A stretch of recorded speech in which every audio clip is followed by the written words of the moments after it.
Here we are with Tori. We're about to go to the famous Ruby Buffet and eat before we see Paranormal Activity.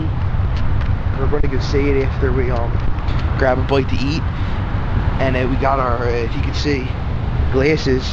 We're going to check out Toy Story 1 and 2 in 3D. We're probably going to catch the second one because Paranormal Activity runs through the first, but just to check it out, something cool. And we're going to talk about, we seen Black Dynamite. We got pre-screening tickets. Yeah. We're going to talk about that too. So we should have seen Jennifer's Body tonight.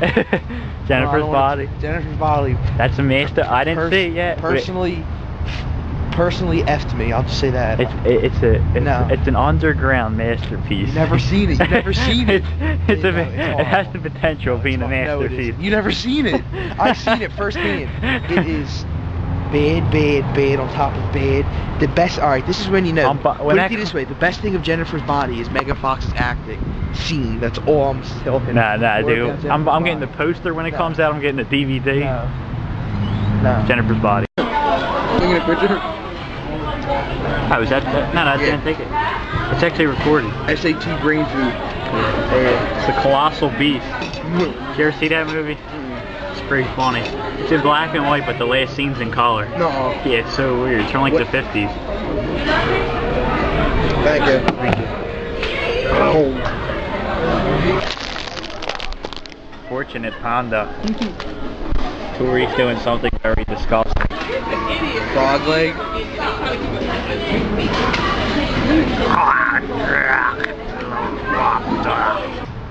Yeah, we didn't just get done seeing Black Dynamite. We seen that on Thursday night. Wednesday night. Wednesday night. So Wednesday night. Best action movie of, I'm gonna say new wave action film, best of the year. Best of, like, the last, best of action. Not on Glorious. It's not better than Glorious. I would say best that's like action? a drama. Yeah, like action film. That's the best of the year. That is actually a solid 10 out of 10. Wouldn't you have liked it if, when you seen Grindhouse, that would have been the third attachment? Yeah, because that was actually better than Planet Terror. It was. Like they could have got rid of Planet Terror and put that in there, because like that was my always complaint. Planet Terror is a good movie, but like Tarantino made a 70s movie. Yeah. Rodriguez made a homage to a 70s movie. Exactly. And then Black Dynamite is a 70s movie. Like if the guy Michael Jai White, the guy he's in like Dark Knight, he's in Spawn.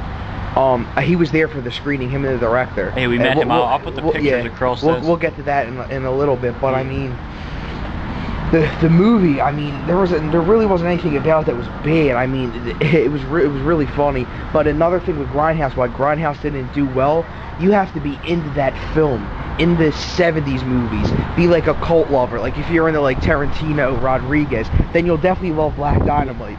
Yeah, Black Dynamite's really good. The thing about and the funniest part is, remember I was saying, like, well, they already made a movie, they already made blaxploitation film with the word dynamite in it already. Yeah. I was like, Willie Dynamite, and then my dad went and worked and told his black friends and work he liked them style of movies. Yeah. He was like, my son went to see the screening for Black Dynamite, and they were like, Black Dynamite, that's a remake. No. I swear. Willie Dynamite's like one of the best ones. But there's like a lot of references in this to like Black Gestapo. Yeah, there's Pam Grier. They had a complete like Pam Grier character.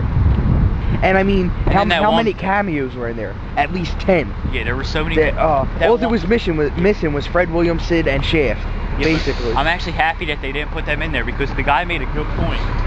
They asked him like, why did they have Pam Grier playing the part or whatever? And he's right. Like in the 70s, they never had 40-year-old men playing them parts. Yeah. Like, if you got to make it authentic, you got to have the young upcoming, black superstar kicking ass. Yeah. But they were nice. Scott Sanders. Yeah, and Michael Jai White. I mean, Michael Jai White signed. I mean, I had a poster for him. He signed me and John's poster. Took numerous pictures with us. Signed a couple DVDs, and it was really cool because he didn't have a Sharpie marker, and me and John gave him our Sharpie markers to sign everybody's autographs, and he just kind of let us like chill with them for a good 20 minutes, just conversing with us as he was signing all the other people's autographs. He didn't even care either. Yeah. So I mean, me and John, we see a lot of these things, a lot of conventions. Him and Ray Park, the guy that's he's Snake Eyes in G.I. Joe, and he's Darth Maul and Toad from X-Men. they're probably on the my top 2 nicest guys I've ever met. I mean, would say, he wouldn't stop signing. Yeah. I mean, till every last person was there. I still, my number 1 is still Eli. I know, Rolfe. you like Eli Eli. Rolfe, still not, he was the nicest dude I ever met. That was like famous. My second is Louis Kaufman. Oh, Louis Kaufman's all, but Louis Kaufman tries to, plug his stuff. Yeah, I mean, he's an overplugger, yeah. Louis. But the next movie Paranormal Activity. You could start on that. Just to start off, There's not much to say about it. It's pretty much the main premises of the movie is this guy buys a camera because his girlfriend's having freaky visions about a ghost in the house that they're going to document it, and all the shit that happens. 4 out of 10 on the new wave horror movie scale. Maybe a 3.5 is more suiting. Don't see this movie, in my opinion. I didn't really like it at all. The best part of the whole movie, I want to do my reenactment. They're in the house screaming. The lady's like, "You gotta help us!" And the doctor just comes walking in the house. He's like, "I'm sorry, this isn't my business. I can't really help you out with this." And just walked out the house, and they're going, the doctor was incredible. He was the best actor in that film. The thing about this movie was, I don't really want to talk too much about it because it kind of made me mad because it was hyped up so much. But it's basically a Blair Witch Project. I mean, I know people follow that movie and say I don't like the Blair Witch Project. It's not just because all that video stuff. I love that video stuff. Like Diary of the Dead, I love. I think Diary of the Dead's a masterpiece. Here's the thing about Diary. I like that. Diary is the only one I like that of all of them. But Diary, the shots are actually set up. That film isn't this. You're right. This is not art. This is just someone with a camera fucking around. Yeah. Them shots were, but they were all mapped out and planned out. The lighting and everything was done. This film, this is not art. This is trying to get rich off fucking around with a camera. That was the same thing with Blair Witch that I don't like. If anybody's seen Cloverfield was really good. I didn't see Cloverfield. I don't think you've seen it. That worked. They did that really well. But then again, that was Yeah, but I was pissed because Ramiro wrote Diary of the Dead 5 years before him, or years before, it was, and then that overshadowed Diary of the Dead. But everybody talking about that subject, I don't want to get too much into it, but Cannibal Holocaust was really the first documentary type theatrical movie that wasn't a fake documentary. But that was the best one to do.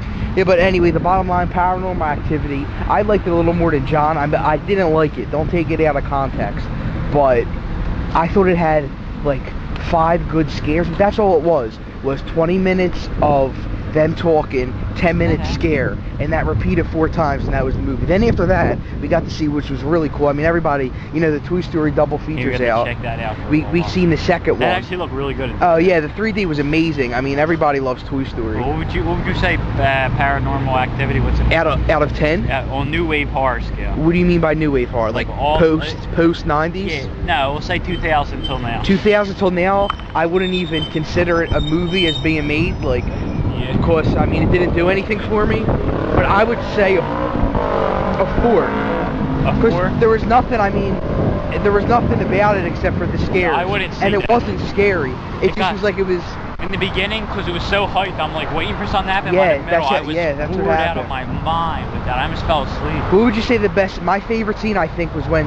I mean, there's who cares if I give something away? You're not going to see it anyway. When the demon drags her out of the bed, I thought that was pretty cool. Now, my favorite scene. The end actually got me mad because it was saying, "Oh my God, you're going to jump up out of your seat and have a new way at life." I mean, the end was cool until you actually seen the demon. The movie looked like it should have been released on video by some retard set failed. Like an Anchor Bay release or something. Yeah, that's it should. Well, not even Anchor Bay. It should have been released by friggin' not even Dimension. And it had some CG. Like Genghis Khan production.